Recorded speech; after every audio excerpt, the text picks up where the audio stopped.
بسم اللہ الرحمن الرحیم۔ جدید دور میں کہ جہاں آج ہم نے زمین کا کونا کونا چھان مارا ہے، یہاں تک کہ ہم دوسرے سیاروں میں بھی قدم رکھ چکے ہیں، لیکن پھر بھی یاجوج ماجوج کی جائے رہائش ہم کیوں نہیں ڈھونڈ سکے؟ یاجوج ماجوج کے بارے میں بے تحاشا افسانوی باتیں بھی مشہور ہیں کہ جس کی وجہ سے عام لوگ تو یاجوج ماجوج کو انسانی مخلوق ہی نہیں سمجھتے۔ کیا یہ بات درست ہے کہ یاجوج ماجوج کی قومیں حضرت حوا کے بغیر ہی حضرت آدم علیہ السلام کے نطفے سے پیدا ہوئی تھی؟ آئیے آج یاجوج ماجوج کی قوموں کا ذکر قرآن و حدیث کی روشنی میں کرتے ہیں۔ سب سے پہلے تو یہ بات کرتے ہیں کہ ان قوموں کی تخلیق کیسے ہوئی۔ اس بارے میں علامہ حافظ ابن حجر اسقلانی فتح الباری میں ایک ضعیف روایت حضرت کعب رضی اللہ تعالیٰ عنہ کے حوالے سے پیش کرتے ہیں کہ یاجوج ماجوج حضرت آدم علیہ السلام کی اولاد میں سے ہیں کہ ایک دفعہ ان کا نطفہ زمین پر گھل مل گیا اور زمین میں پھر ان کی تخلیق ہوئی۔ مصنف اس روایت کو خود یہی کہہ کر جھٹلا دیتے ہیں کہ انبیاء علیہ السلام احتلام سے پاک ہوتے ہیں، اس لیے یہ ممکن نہیں ہے، اور ویسے بھی یہ ایک بہت ضعیف روایت ہے کہ جس کی سند صحیح نہیں۔ مختلف روایات اور تاریخ کی کتابوں سے جو ثابت ہے وہ یہ ہے کہ یاجوج ماجوج دو قبیلے تھے جو کہ حضرت نوح علیہ السلام کے بیٹے یافرس کی اولاد میں سے تھے۔ یاجوج اور ماجوج دو سردار تھے جنہوں نے ایک دوسرے کی بہنوں سے شادی کی اور قسم کھائی کہ وہ اب اپنے خون میں ملاوٹ نہیں کریں گے، اس لیے انہوں نے اپنے بیٹے بیٹیوں کی شادیاں بھی آپس میں کی۔ ان کی نسل بہت پروان چڑھی، کہا جاتا ہے کہ ان کی عورتیں ایک ہی حمل بیک وقت 4 بچے جنتی تھیں، جس کی وجہ سے ان کی نسل بہت زیادہ پھیل گئی۔ یہ انسان ہے اور کافر ہے، یہ جس جاندار کے پاس سے گزرتے اسے کھا جاتے تھے۔ یہ موسم بہار میں اپنے غاروں سے نکل کر سبزہ کھا جاتے اور خشک چیزیں اٹھا کر لے جاتے۔ ان کے پنجے اور دانت درندوں جیسے اور ان کے بال اتنے لمبے ہیں کہ جسم چھپا دیتے ہیں۔ اس وقت بھی دنیا میں ہماری آبادی کے ایک انسان کے بدلے میں یاجوج ماجوج کی قوم کے 10 افراد موجود ہیں، یعنی یاجوج ماجوج کی قوم ہم سے 10 گنا زیادہ ہے۔ صحیح بخاری کی حدیث نمبر 3348 کی روایت ہے کہ نبی کریم صلی اللہ علیہ وسلم نے فرمایا کہ ہر 1000 میں 999 جہنمی ہوں گے، تمہیں بصارت ہو وہ ایک آدمی تم میں سے ہوگا، اور 1000 دوزخی یاجوج ماجوج کی قوم سے ہوں گے۔ پھر نبی کریم صلی اللہ علیہ وسلم نے فرمایا، اس ذات کی قسم جس کے ہاتھ میری جان ہے، مجھے امید ہے کہ تم امت مسلمان تمام جنت والوں کے 1/3 ہوگے۔ اس حدیث سے ہم اندازہ کر سکتے ہیں کہ یاجوج ماجوج کی تعداد کتنی ہوگی۔ تاریخی شواہد سے معلوم ہوتا ہے کہ لوگ شمال مشرقی ایشیا میں زندگی بسر کرتے تھے اور اپنے وحشانہ حملوں کے نتیجے میں ایشیا کے جنوبی اور مغربی علاقوں میں مصیبت برپا کرتے تھے۔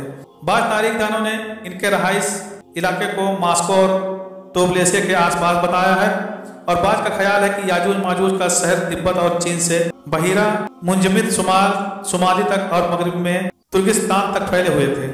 قیامت کی 10 عجیب نشانیوں میں سے ایک یاجوج ماجوج کا ظہور بھی ہے۔ اللہ پاک قرآن میں فرماتا ہے، یہاں تک کہ یاجوج اور ماجوج کھول دیے جائیں گے اور وہ ہر بلندی سے دوڑتے ہوئے آئیں گے۔ یاجوج اور ماجوج کا وجود ذوالقرنین کے عہد سے تعلق رکھتا ہے۔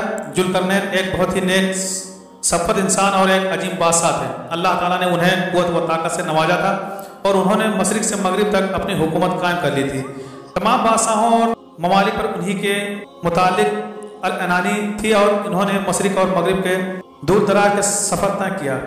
ان کا تذکرہ قرآن مجید کے سورہ کہف کی آیت 83 سے 98 میں ملتا ہے، اور جس کی تفسیر ہمیں حدیث میں بھی ملتی ہے۔ اسی زمانے میں یاجوج ماجوج نے بھی قتل و غارت کا بازار گرم کر رکھا تھا۔